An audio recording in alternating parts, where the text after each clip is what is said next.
और फिर से आप सभी का स्वागत है और चलिए अब आपको सुनाते हैं अनुराग ठाकुर क्या कुछ कह रहे हैं। अभी बढ़ेगी इनके सामान खरीदने की और इससे इनको लाभ अपने व्यापार करने के लिए भी मिल पाएगा।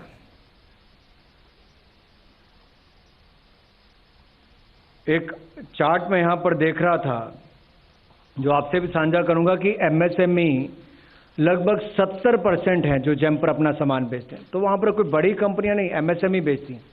12% के लगभग वुमेन हैं। इसी तरह से ही हमारे स्टार्टअप्स जो हैं वो भी लगभग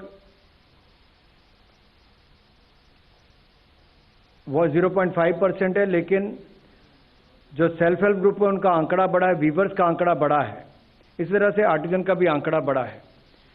तो कुल मिलाकर एक 6,000 करोड़ से लेके 1,06,000 करोड़ के व्यापार तक पहुंचना, ये अपने आप में 5 वर्षों में दिखाता है कि मोदी जी का जो टेक्नोलॉजी को लेकर जो कदम उठाए हैं, जो ट्रांसपेरेंसी की ओर बढ़े हैं, उससे सिस्टम भी अकाउंटेबल बना है, पारदर्शिता और जवाबदेही ने व्यापार को भी बढ़ावा दिया है, वहीं से गरीबों का कल्याण भी हुआ, महिलाओं का कल्याण हुआ, सेल्फ हेल्प ग्रुप का कल्याण हुआ है और अब इससे कोऑपरेटिव्स को भी एक बड़ा लाभ मिलने वाला है और वो भी इस प्लेटफॉर्म का उपयोग कर पाएंगे।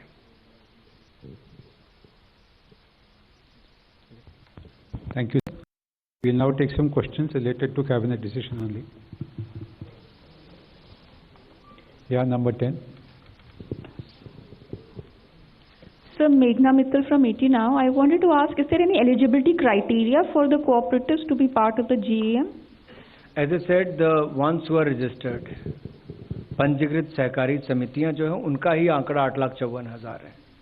सो जो रजिस्टर्ड कोऑपरेटिव्स हैं उनको इसका लाभ मिलेगा और उनके जो मेंबर्स है 27 करोड़ उनको इसका लाभ मिल पाएगा।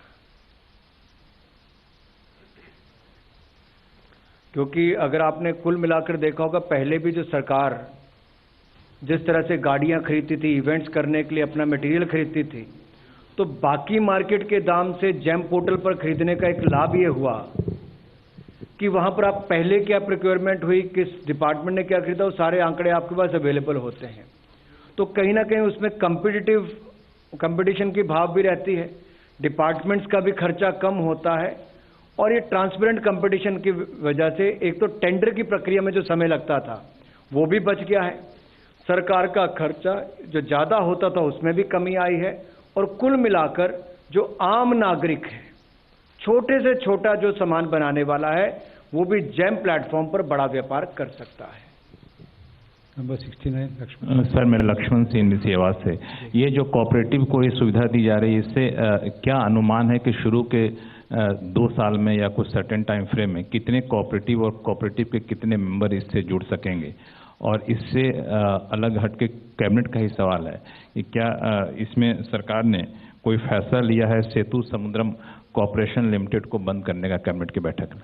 आज का निर्णय ये है और जिस पे मैं आपको जानकारी दे रहा हूं कि 3,000 मात्र लोग पहले की व्यवस्था में सरकारों को सामान बेचते थे, लेकिन जेम पोर्टल के आने से वो पारदर्शिता भी आ गई और वो बढ़कर 41 लाख से ज़्यादा नंबर चला गया लोगों का व्यापार करने का, सरकार या बाकी डिपार्टमेंट को सामान बेचने का। तो अगर सरकार के लिए इतना हो गया है तो सहकारिता में पारदर्शिता लाने की जब मैं बात करता हूं और सहकारिता में और दक्षता लाने की कि वो भी खरीद सकें, उनकी भी प्रोक्योरमेंट का रेट कम होगा, यहाँ के बेचने वाले विक्रेताओं को और बड़ा प्लेटफॉर्म मिलेगा और बड़ी संख्या में बाहर मिलेंगे। अगर वहां पर व्यापार इसी साल में 1,06,000 करोड़ पहुंच गया तो आप कल्पना कीजिए कि देश भर के 8,54,000 से ज्यादा पंजीकृत सहकारी समितियां जब इसके ऊपर आएंगी तो व्यापार का साइज क्या बढ़ जाएगा। और ये प्लेटफॉर्म पर विक्रेता जो 41 लाख आज हैं उनकी संख्या भी निश्चित तौर पर बढ़ेगी। स्टार्टअप्स में भी हमने देखा जिस तरह से तेजी के साथ स्टार्टअप्स पिछले 4-5 सालों में बढ़ी हैं। शायद ही दुनिया भर का कोई देश होगा जिसने आपदा के समय भी 50 से ज़्यादा स्टार्टअप्स जो यूनिकॉर्न बनी और कुल यूनिकॉर्न की संख्या 100 से ज़्यादा चलेगी। तो यहाँ पर भी आपने देखा होगा बहुत सारी इंडिविजुअल्स ऐसे होंगे, सेल्फ हेल्प ग्रुप्स ऐसे होंगे, एमएसएमईज ऐसी होंगी जिनका व्यापार भी जेम पोर्टल की वजह से बढ़ा है और सरकारों का भी अपना खर्चा उसमें बचा है। आनंद। Number 3. सर, आज कांग्रेस ने प्रधानमंत्री नरेंद्र मोदी पे एक बहुत गंभीर आरोप लगाया है। कांग्रेस ने कहा है कि कांग्रेस ने नेशनल हेराल्ड को निकाला क्योंकि अंग्रेजी हुकूमत को बाहर निकालना था, और आज जो देश में सरकार है वो अंग्रेजी हुकूमत की विचारधारा का समर्थन करती है और उसके मुखिया प्रधानमंत्री नरेंद्र मोदी और ईडी है। इसलिए राहुल गांधी को, सोनिया गांधी को नोटिस भिजवाया गया ईडी का। इसका कैबिनेट से दूर दूर तक कोई लेना देना नहीं। प्रधानमंत्री पे सीधा हमला किया है सर। ये सरकारी एजेंसीज अपना काम करती हैं और मुझे लगता है कैबिनेट के निर्णय से इसका दूर दूर तक कोई नाता नहीं। क्या एजेंसी, वो कह रहे हैं कि एजेंसियों के कामकाज में प्रधानमंत्री नरेंद्र मोदी सीधा दखल देते हैं। कैबिनेट से कोई विषय नहीं लेने देने। माइक दे दीजिए। इसमें आपने बताया कि एमएसएमई के जो व्यापारी हैं इसके जरिए सरकारी खरीद में भी सहूलियत होती है और उनका व्यापार भी बढ़ता है। केवल ये जानना चाहते हैं क्या इन जो व्यापारी हैं इससे विदेश में निर्यात में भी उनको कुछ सहूलियत मिलेगी, विदेश में व्यापार करने में भी सहूलियत मिलेगी?